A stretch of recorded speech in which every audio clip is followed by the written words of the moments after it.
क्योंकि कांस्टेंट है इसलिए बाहर रखा गया, नहीं तो ये इंटीग्रेशन से बाहर नहीं निकलता, ये अंदर रहता, इसको इंटीग्रेट करना पड़ता।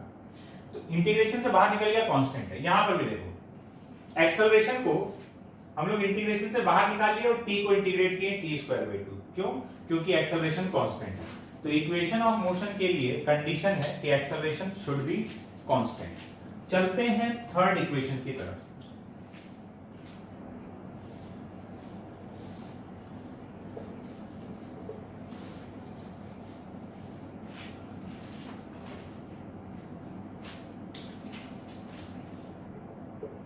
Third equation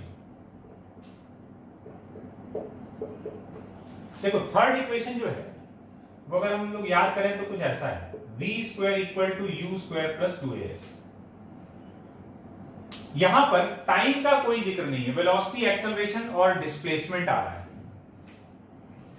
third equation derive करने का एक तरीका ये है ना, टाइम पास वाला तरीका, तो तरीका है ही क्या है, यहां से फर्स्ट इक्वेशन जो आया है ना, इसमें से टाइम का वैल्यू निकालो v - u/a, t को यहां से निकालो और उस t को इसमें पुट कर दो सेकंड इक्वेशन में। फर्स्ट इक्वेशन से टाइम का वैल्यू निकालकर सेकंड इक्वेशन में पुट कर दो तो टाइम एलिमिनेट हो जाएगा और तुम्हारे पास v u a में रिलेशन आ जाएगा ये वाला। लेकिन हम लोग यहां पर कैलकुलस से डिराइव कर रहे हैं यूजिंग इंटीग्रेशन या डिफरेंशिएशन, जो भी यहां इंटीग्रेशन इस्तेमाल हो रहा है, तो हम लोग उससे डिराइव करना चाह रहे हैं। उससे डिराइव कर रहे हैं तो फिर ये वाला तरीका तो फर्स्ट और सेकंड इक्वेशन आ गया, शॉर्टकट मार दिया हम लोग, टी निकाल के यहां डाल दिए। शॉर्टकट तो नहीं है, थोड़ा सा कैलकुलेशन होगा हल्का फुल्का, लेकिन ये कैलकुलस वाला अप्रोच नहीं है। तो अब हमको क्या करना चाहिए? अब क्या है कि हमको टाइम नहीं चाहिए अपने इक्वेशन में, तो क्या करें? फिर हमको याद आया कि अरे एक काम किया जा सकता है, एक्सेलरेशन को dv/dt तो बहुत लिखा है, क्यों ना v dv/dx लिख दिया जाए, लिखा जा सकता है। इससे टाइम का कहीं कोई जिक्र ही नहीं है और अपना काम हो जाएगा। एक्सेलरेशन को लिखे v dv/dx, now v into dv is equals to a into dx। अब कर लेंगे इंटीग्रेट, तो v dv एक्सेलरेशन कांस्टेंट है, फिर से यूज हो गया वो बात, एक्सेलरेशन कांस्टेंट है, इंटीग्रेशन से बाहर रहा। x का लिमिट x1 से लेकर x2 तक, वेलोसिटी का लिमिट इनिशियल वेलोसिटी से लेकर फाइनल वेलोसिटी तक, u से v।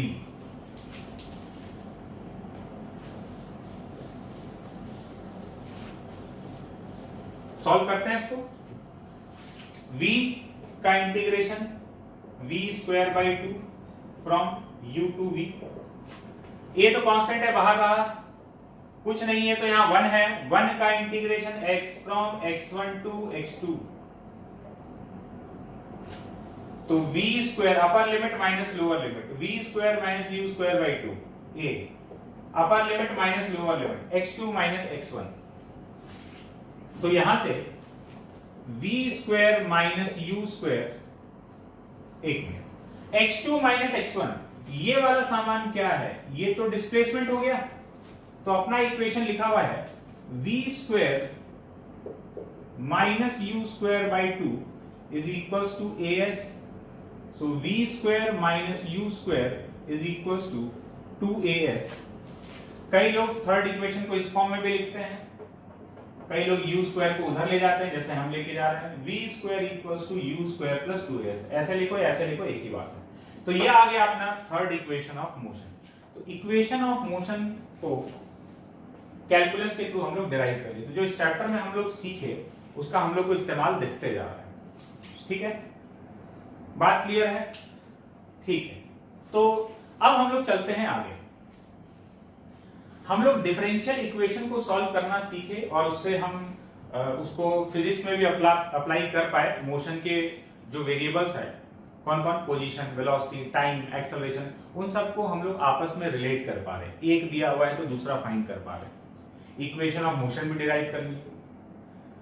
डिफरेंशिएशन जब हम लोग पढ़ रहे थे तो डिफरेंशिएशन का हम लोग ग्राफिकल इंटरप्रिटेशन देखे थे कि डिफरेंशिएशन dy/dx ग्राफ में कुछ रिप्रेजेंट करता है। क्या रिप्रेजेंट करता है बोलो तो? Slope, dy by dx yx graph का स्लोप रिप्रेजेंट कर रहा है, ठीक है। dx by dt xt graph का स्लोप दे रहा है जो वेलोसिटी कहलाता है, ठीक है। dy by dx yx graph का स्लोप रिप्रेजेंट कर रहा है।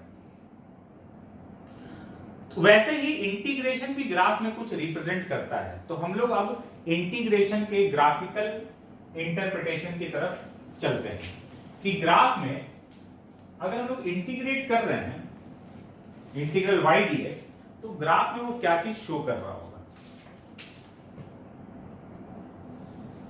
तो हेडिंग डालते हैं, graphical interpretation of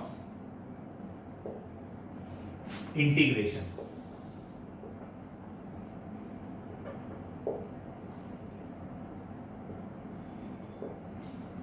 graphical interpretation of integration. Graph में इंटीग्रेशन क्या रिप्रेजेंट कर रहा है ये देखने वाले। तो देखिए, हम एक बहुत ही सिंपल सा ग्राफ ले लेते हैं। ये ऐसा हॉरिजॉन्टल स्ट्रेट लाइन, कैसा भी ग्राफ बन सकता है। हम इस ग्राफ को लेके बात कर रहे हैं। मान लो ऐसा हम एक ग्राफ ले लिए, ये ऐसा लाइन बन रहा है और सपोज ये पॉइंट है ए और ये फाइनली खत्म हो रहा है बी पर। हमको इसका एरिया कैलकुलेट करना है। एरिया कैलकुलेट करना है तो रेक्टेंगल दिख रहा है, तो इस रेक्टेंगल का एरिया लिखा जा सकता है लेंथ इनटू ब्रेड्थ करके। नया एस्पेक्ट देखो, हम क्या कर रहे हैं, यहां से x डिस्टेंस पर एक पॉइंट कंसीडर किए,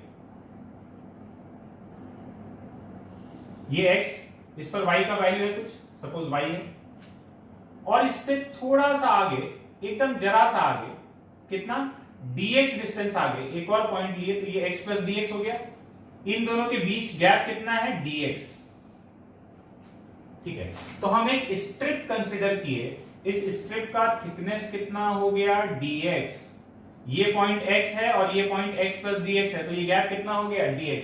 बहुत ही पतला सा, यहां बहुत मोटा करके दिखा रखे हैं ताकि दिखे, एकदम पतला सा dx थिकनेस का स्ट्रिप कंसीडर कर रहे हैं। dx कितना होता है, कितना छोटा, जितना छोटा हम सोच सकते हैं उससे भी छोटा, ये वाला स्ट्रिप हम कंसीडर किए। अगर हमको इस स्ट्रिप का एरिया चाहिए तो इस पतले से स्ट्रिप का छोटा सा एरिया dA,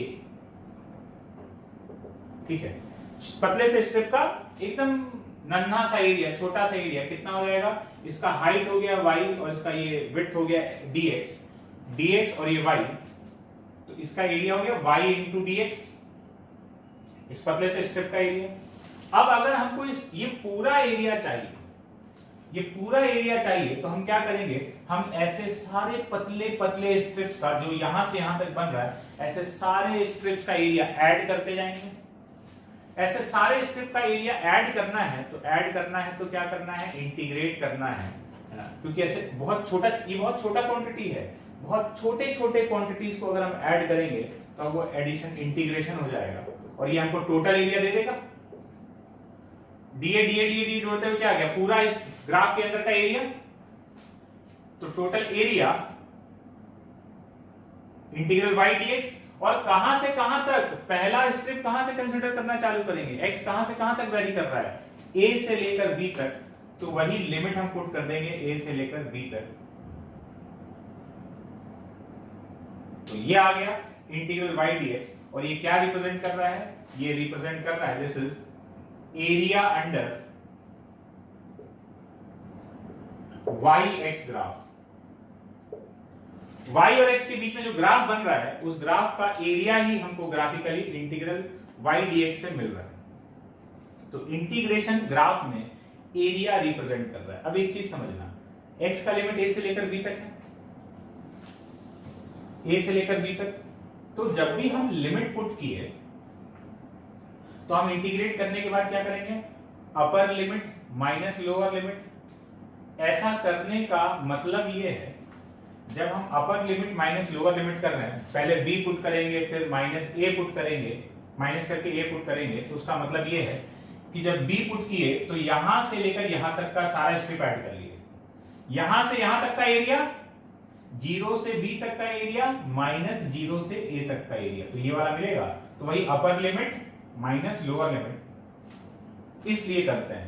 तो शुरुआत से लेकर बी तक का माइनस शुरुआत से लेकर ए तक का, तो हमको ये वाला एरिया मिल जाएगा। तो अब डिफरेंशिएशन ग्राफ में क्या रिप्रेजेंट कर रहा है? स्लोप। dy बाई dx जो है वो स्लोप रिप्रेजेंट कर रहा है, और इंटीग्रल y dx क्या रिप्रेजेंट कर रहा है? एरिया। y और x के बीच में जो भी ग्राफ बन रहा है उसका x एक्सिस के साथ में जो एरिया कवर हो रहा है वो एरिया दे रहा है। देखो यहां तो तुम एरिया डायरेक्टली भी निकाल सकते थे, क्योंकि नॉन फिगर है, रेक्टेंगल है, कोई सा अजीब सा शेप आ जाएगा ना। हर शेप का एरिया तुम थोड़ी जानते हो, ट्राइंगल का जानते हो, रेक्टेंगल का जानते हो, स्क्वायर का, ट्रेपेजियम का एरिया जानते हो, है ना। कुछ शेप से इसका जानते हो, सर्कल का जानते हो, कुछ भी रैंडम शेप दे देंगे तो उसका एरिया नहीं ना पता है। तो इंटीग्रेशन से हम वो कई बार निकाल पाएंगे। कैसे? अभी देखेंगे।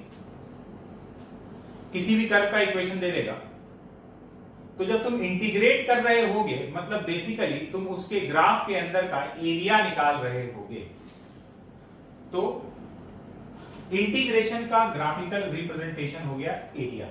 अब एक बात इसमें समझने का है, वो ये है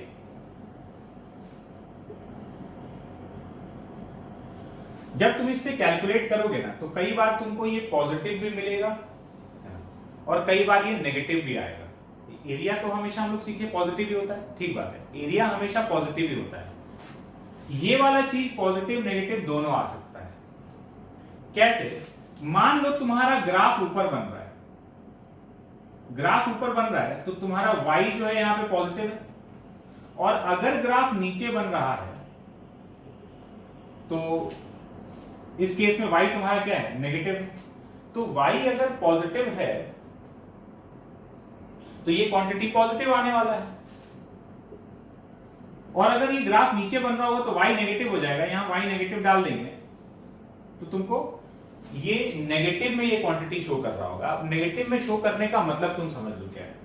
अगर तुम्हारा कभी भी ये एक्सप्रेशन, तुम्हारा एरिया पॉजिटिव है मतलब ग्राफ ऊपर बन रहा है, और एरिया अगर नेगेटिव है ना, ये क्वांटिटी अगर नेगेटिव है, इसका मतलब ये नेगेटिव साइन खाली इस बात को रिप्रेजेंट कर रहा है। मान लो -5 आया तो भाई ये एरिया तो 5 है, और ये ग्राफ कहां बन रहा है? नीचे बन रहा है। बात क्लियर हुआ? क्योंकि y नेगेटिव होगा तो मैथमेटिकली तो ये क्वांटिटी नेगेटिव दे देगा। तो अगर -5 दे रहा है तो वो एरिया जो भी ये शेप जो बन रहा है इसका एरिया तो 5 है और ग्राफ नीचे बन रहा है, ये इस बात को रिप्रेजेंट करेगा। बात क्लियर है? तो एरिया पॉजिटिव है मतलब ग्राफ ऊपर है, एरिया नेगेटिव है मतलब ग्राफ नीचे है। अब इसको अप्लाई करके देखा जाए।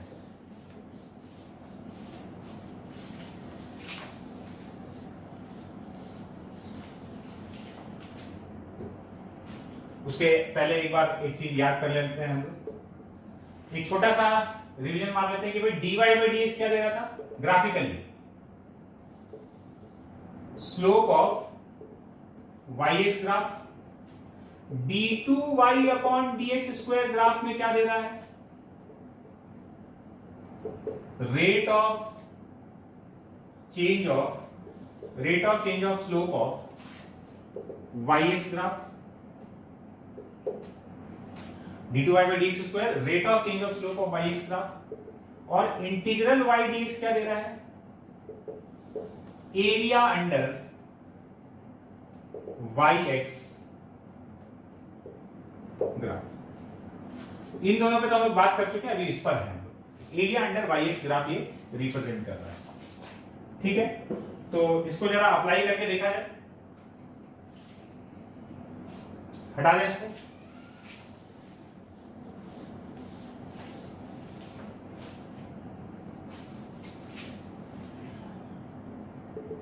एग्जाम्पल, एक कर्व का इक्वेशन दिया हुआ है y equal to x square, find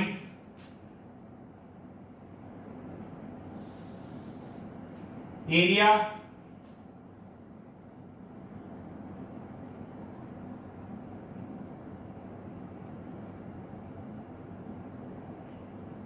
between the curve and x-axis from x equal to 0 to x equal to 1. Find area between the curve and x-axis from x equal to 0 to x equal to 1. Area calculate करना है। अब देखो हमको तो पता भी नहीं है कि ये जो कर्व है ये कैसा बन रहा होगा। इस कर्व और एक्स एक्सिस के बीच का ही जो भी कर्व बन रहा होगा इसका और एक्स एक्सिस के बीच का एरिया चाहिए। कहां से कहां तक? 0 से लेकर 1 तक। तो हमको कुछ शेप वेप नहीं पता और हमको पता होने का जरूरत भी नहीं है। हमको तो ये मालूम है कि भाई इंटीग्रेशन कर लो ये एरिया दे देगा। सो area is integral y dx। कहां से कहां तक? 0 से 1 तक। तो कर्व का इक्वेशन क्या है? y का वैल्यू है x square dx from 0 to 1। So area is equal to x cube by 3 from 0 to 1। तो 1 का क्यूब माइनस 0 का क्यूब लिमिट पुट कर देंगे तो ये 1/3 माइनस 0। तो एरिया आ गया, जो एरिया हम लोग से पूछा था 1/3 यूनिट्स, जो भी unit centimetre square, metre square, जो भी जिस भी यूनिट में रहा होगा, एरिया इज 1/3 यूनिट्स। ठीक है, निकाल लिया अपने को। शेप पे कुछ नहीं पता था। ग्राफ में देखते हैं कि हम लोग क्या कैलकुलेट किए होंगे। इसका जो ग्राफ बनता है ना, अब इसका ग्राफ कहां से आया ये टेंशन नहीं लेना, ऐसे हम तुमको खाली दिखाने के लिए बता रहे हैं, है ना। हमको इसका ग्राफ पता है, तुमको अभी इसका ग्राफ पता होना जरूरी नहीं है। इनफैक्ट तुमको अभी इसका ग्राफ नहीं मालूम होगा। ठीक है, खाली ऐसे ही विजुअलाइजेशन के लिए देखो कि तुम कैलकुलेट किए हो, है ना। इसका जो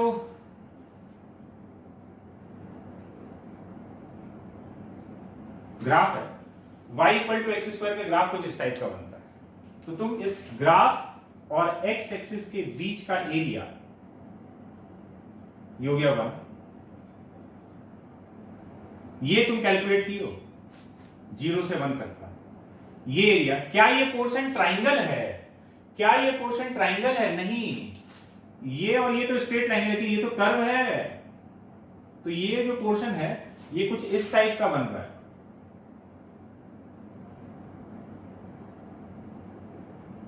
ये वाला, इसका एरिया कितना आया? 1/3 यूनिट्स। तो तुमको कोई शेप वेप नहीं पता था, लेकिन एरिया कैलकुलेट कर लिया। ठीक है, तो इंटीग्रेशन से अपने को एरिया मिल रहा है। और कुछ इसमें देखते हैं एग्जांपल। एक और एग्जांपल देखते हैं।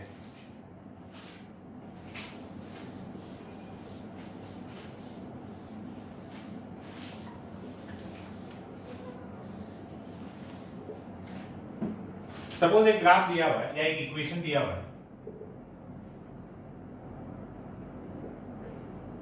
y equal to x.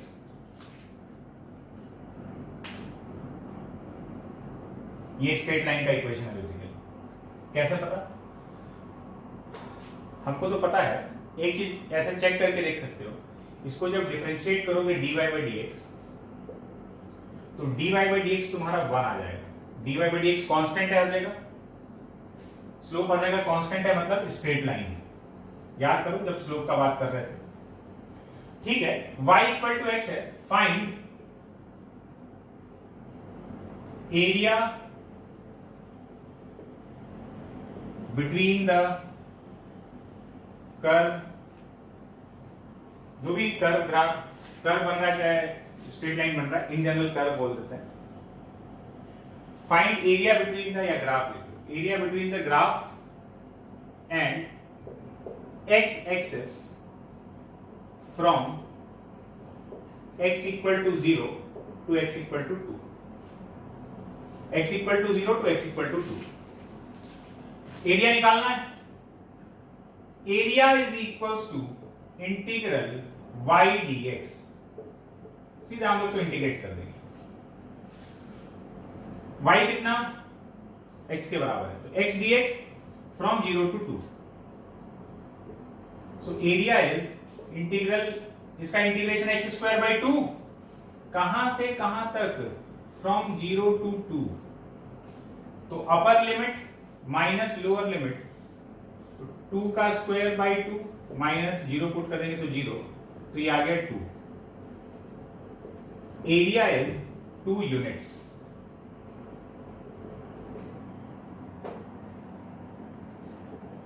इसका ग्राफ देखो, ग्राफ कहां से आया इन सब बारे में टेंशन नहीं लेना, आगे हम लोग अपने जरूरत के हिसाब से ग्राफ सीखेंगे। ये स्ट्रेट लाइन है, ये इसका ग्राफ है। तो तुमसे जो कैलकुलेट कराया गया है वो 0 से लेकर 2 तक का, ये ट्राइंगल बन रहा है। इस ट्राइंगल का एरिया अगर तुमको ये ग्राफ पता होता तो ट्राइंगल का एरिया तुम ज्योमेट्री से भी कैलकुलेट कर सकते थे, हाफ बेस इनटू हाइट। देखना उससे भी हम करके दिखाते हैं। यहां से यहां तक का कैलकुलेट किया ना। अच्छा, इस जगह पर ये y का वैल्यू कितना होगा, तो भाई x इक्वल टू y है, x अगर 2 है तो वहां पर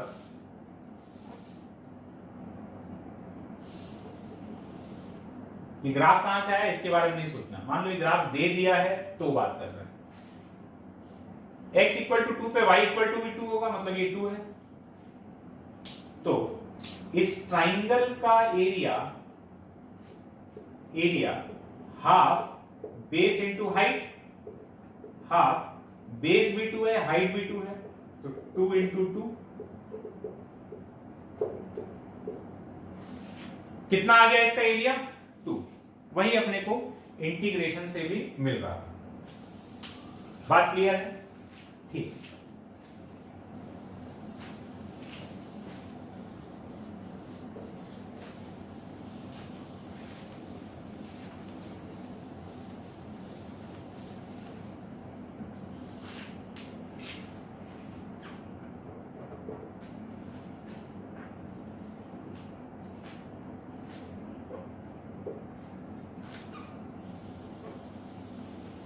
एक ग्राफ दिया हुआ है अपने को,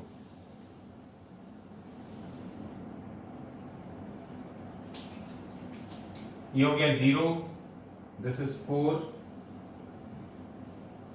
ये हो गया 3। एक ट्राइंगल दिख रहा है ना, 0 से 4 तक में एक ग्राफ बना हुआ है between y and x। Find integral y dx from 0 to 4। Integral y dx का वैल्यू फाइंड करना है 0 to 4। अब देखो, छोटा सा सीधा सा सवाल है।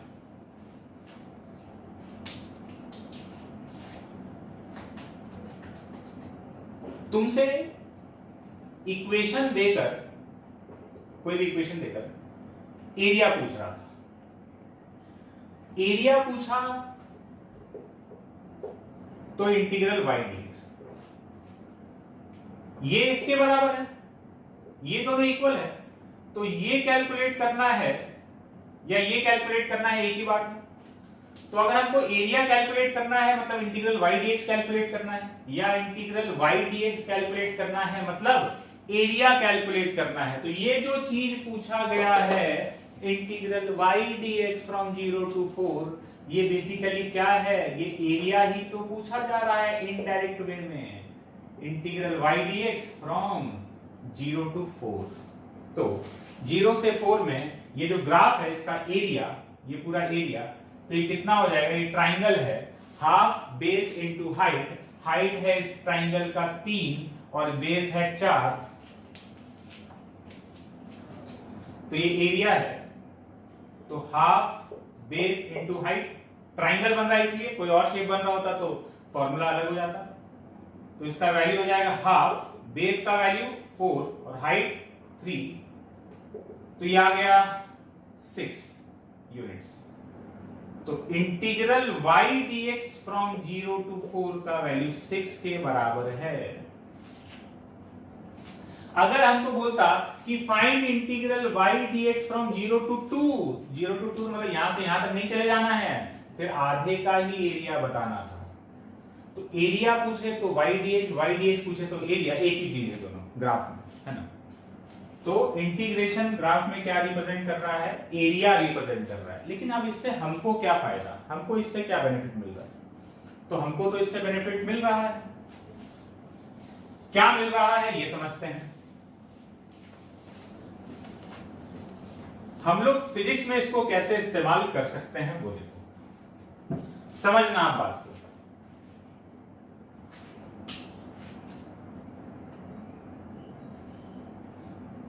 v equal to dx by dt, या यहां से चालू करते हैं। x v a, पहले यहां से acceleration is equal to dv by dt। इससे किसी को कोई तकलीफ बिल्कुल नहीं। एक्सेलरेशन dv बाई dt है, हम इसको ले जाते हैं इस तरफ, dv is equal to a dt, इधर उधर ले गए दोनों को, और अब कर लेते हैं integrate. Integral dv is integral a dt। Acceleration कुछ भी हो सकता है, कांस्टेंट है नहीं, हमको नहीं पता है ना, तो इसलिए बाहर नहीं निकाल रहे हैं इसको। इक्वेशन ऑफ मोशन डिराइव करते समय एक्सेलरेशन पता था, मान चुके थे कि कांस्टेंट है ना। अभी हम लोग एकदम जनरल बात कर रहे हैं कि एक्सेलरेशन कुछ भी हो सकता है। तो dv equals to integral a dt। Velocity का लिमिट v1 से लेकर v2 तक, या इनिशियल वेलोसिटी से लेकर फाइनल वेलोसिटी तक। टाइम का लिमिट t1 से लेकर t2 तक। तो इसका इंटीग्रेशन यहां 1 है, कुछ नहीं है तो 1 है। 1 का integration v from v1 to v2, और ये आ गया a dt from t1 to t2। तो ये आ जाएगा v2 माइनस v1, मतलब delta v। This is equals to final velocity minus initial आ रहा, डेल्टा v आ गया, ये integral a dt from t1 to t2। अब ध्यान देना, ये वाला जो सामान लिखा हुआ है, ग्राफिकली ये चीज क्या है, ये वाला चीज ग्राफ में क्या रिप्रेजेंट कर रहा है। तो भाई अगर हम y dx लिखते हैं, इंटीग्रल y dx का मतलब है area under yx graph. This is area under yx graph.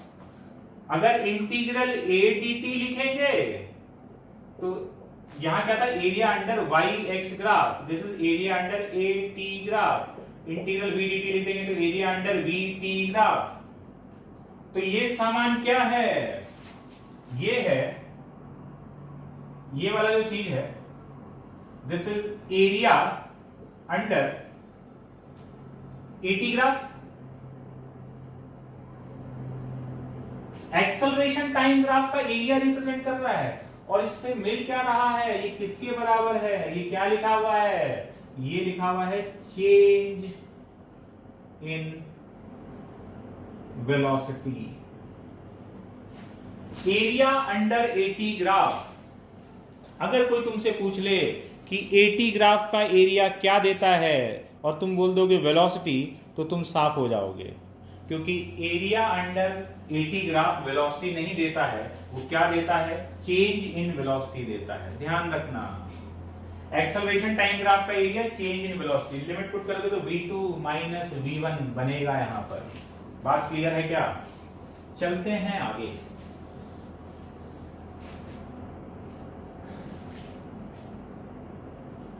उसके बाद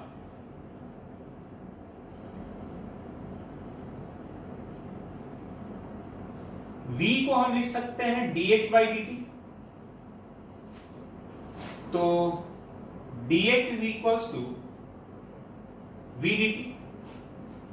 इधर उधर ले गए, कर लेते हैं integrate. Integral dx is integral v dt from x1 to x2 from t1 to t2। इसका इंटीग्रेशन क्या हो जाएगा, इसका 1 है तो 1 का integration x from x1 to x2, v dt from t1 to t2। ठीक है क्या? यहां से आएगा x2 माइनस x1, यहां से आएगा integral v dt from t1 to t2, x2 minus x1, इसको डेल्टा x लिख लेते हैं, integral v dt from t1 to t2। अब ये जो राइट हैंड साइड में सामान लिखा हुआ है, ये आइटम क्या चीज है, तो ये है वीटी ग्राफ का एरिया, वेलोसिटी टाइम का जो ग्राफ बनेगा उसका area, this is area under VT graph. क्या है ये?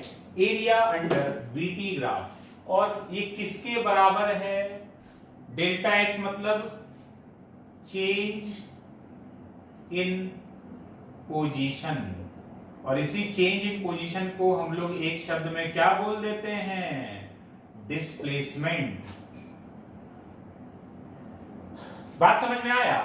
वीटी ग्राफ का एरिया क्या दे रहा है? डिस्प्लेसमेंट, मतलब चेंज इन पोजीशन दे रहा है। अब यहां से देखना, अगर इसको डिफरेंशिएट किए यहां पहुंच गए, इसको डिफरेंशिएट किए यहां पहुंच गए, इसको इंटीग्रेट किए यहां पहुंच गए, इसको इंटीग्रेट किए यहां पहुंच गए। बात क्लियर?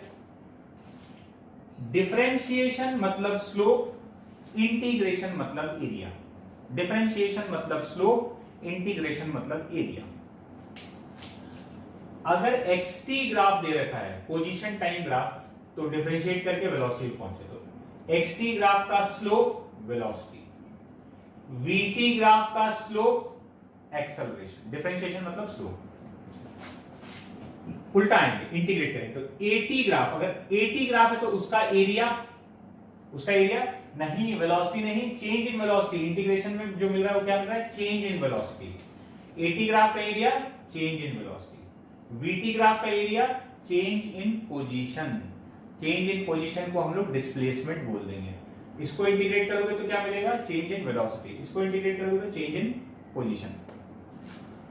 समझे?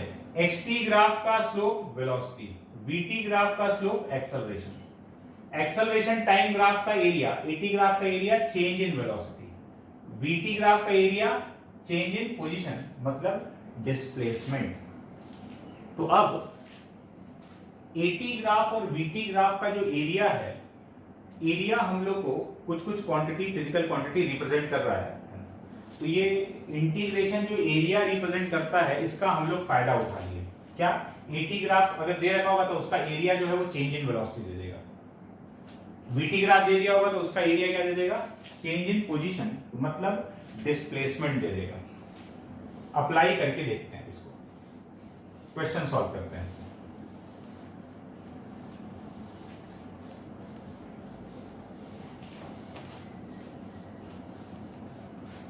देखो, अपने को एक acceleration time at graph given है, एक्सेलरेशन टाइम का ग्राफ दिया हुआ है।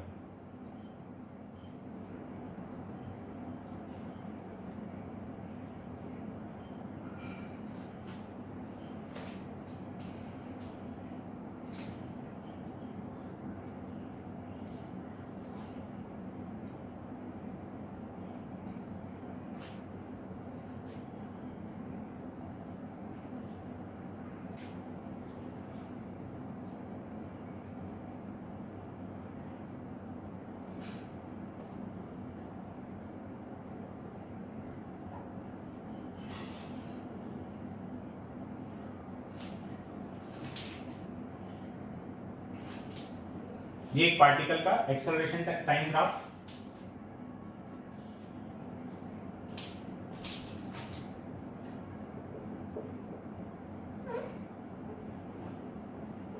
Acceleration time graph of a particle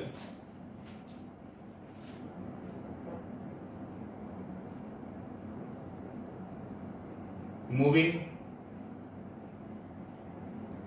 along a straight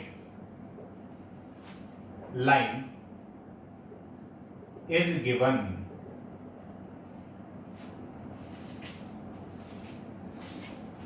Initial